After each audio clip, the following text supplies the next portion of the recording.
So Ian, you're one of the most humble music executives that I know. You're credited for giving some of the most successful artists in the industry now their start.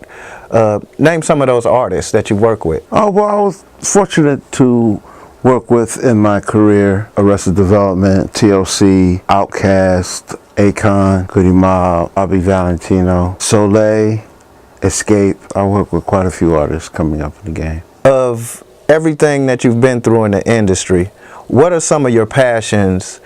What drives you?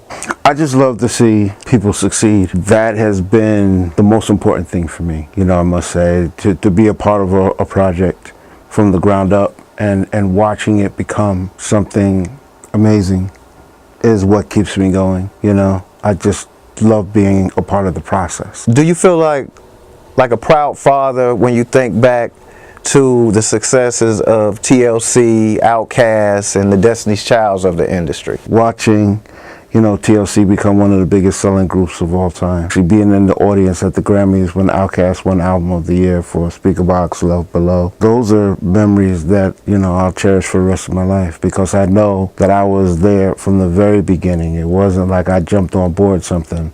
I was there from the very beginning, and it's exciting.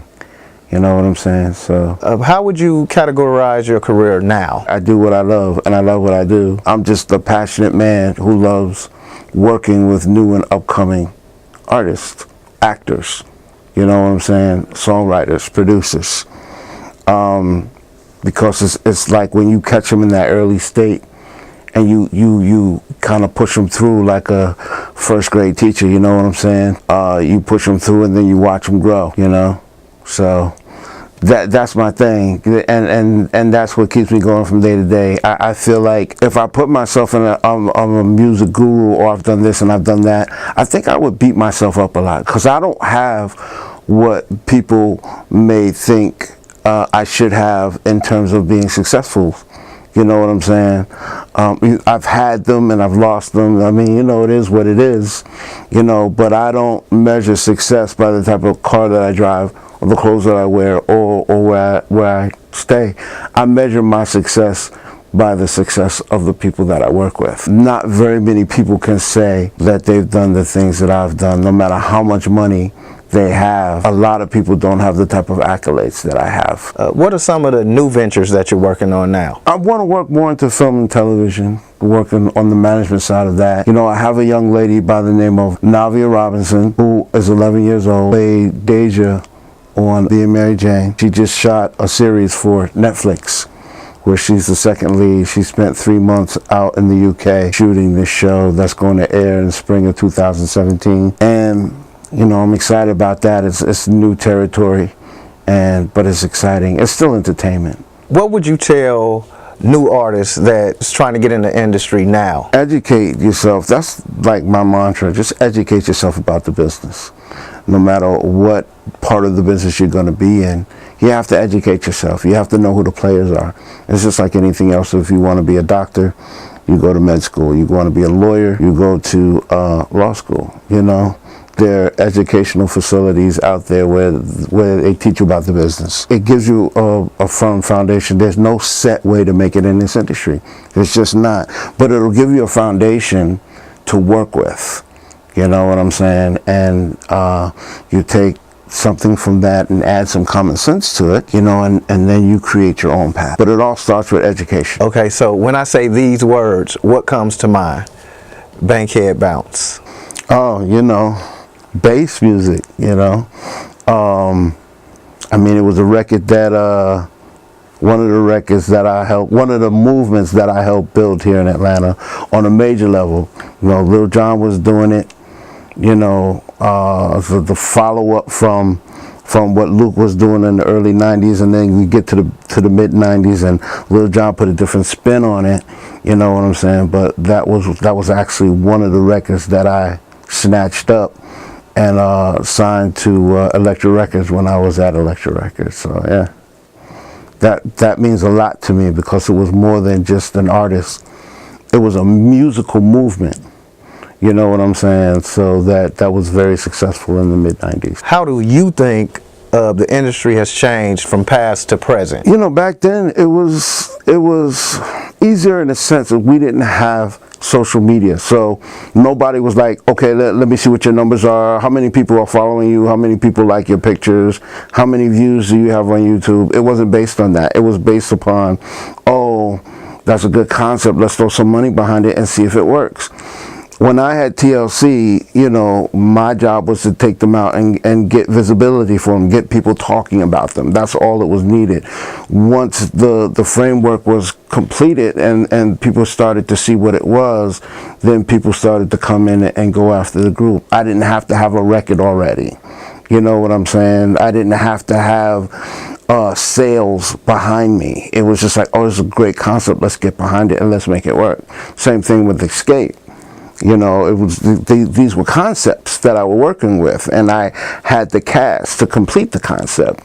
So now all I needed was a label to come in and put the money behind it, do real A&R work, you know what I'm saying, find the right producers, the right songwriters to go and make these things successful.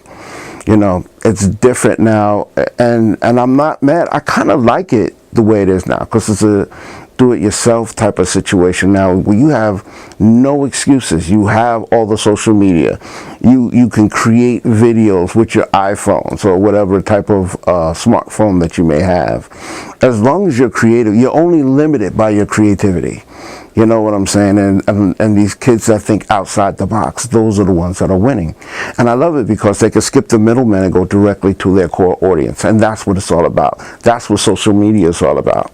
You know, so to me, it's a whole lot easier to get things going for you today than it is back then. You know what I'm saying? So now, once you get the buzz going, you got everything bubbling. Now, when the record company comes, it's not a standard this, that, and the third. And it's like, well, this is what I command. You know, the only difference with that is now with the 360 situations, the record companies want a whole lot more. They want a piece of your publishing. They want a piece of your merchandise. They want a piece of your touring. You know what I'm saying? So, because records aren't selling like they used to. You know, once, you know, back in the day, you got a gold record. It's like, oh, God, I failed. Ugh. Only 500,000 sold. Today, they're throwing parties. It's like, oh my God, a gold record. Yay. And I look back and I just shake my head. It's like, these people are happy that they're selling 1 million singles. Like, 1 million singles. Okay. That could turn out to be 1 million, 1.5 million.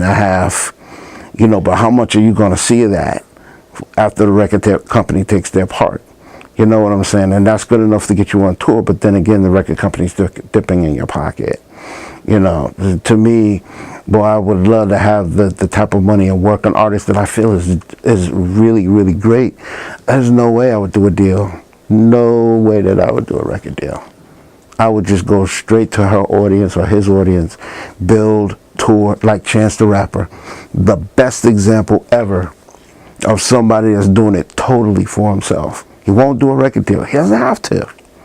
You know what I'm saying? So, yeah, he shows that it's possible to do that, but you have to do the work. That's the difference for me between back in the day and now. Knowing what you know now, what would the current Ian tell the 17-year-old Ian? Oh, wow. Believe in yourself more, maybe. I don't know. It wasn't so much that I didn't believe in myself. Maybe to be stronger. You know what I'm saying? Because there are a lot of different ways that I could have played certain scenarios, you know, and I chose the higher ground. And I did that because I never want to stand in between a person and their dreams. You know what I'm saying? But there's so many sharks out there, man. There's so many people that don't want to do the work that I do, but want to deal with the finished product after it's done. You know, and when you're in a position where you can't do certain things for an artist, all of a sudden these people pop up and they can do things for them. You know what I'm saying? And you know, it's like you have to either let them go and grow or sit on them and let their dreams die. I decided, I chose to let them go and grow. I think that if I was a little bit stronger, maybe a little bit tougher, a little bit smarter, I would have been able to have both, you know, not necessarily let them go, but put myself in a position where they can still grow. So I think I would go back after, you know, going through all the things that I've gone through in the industry, go back and tell the 17-year-old me, like, okay, this is what you need to do. This is how we're gonna play this. I'm Ian Burke, and you just took a journey with me just beyond the spotlight.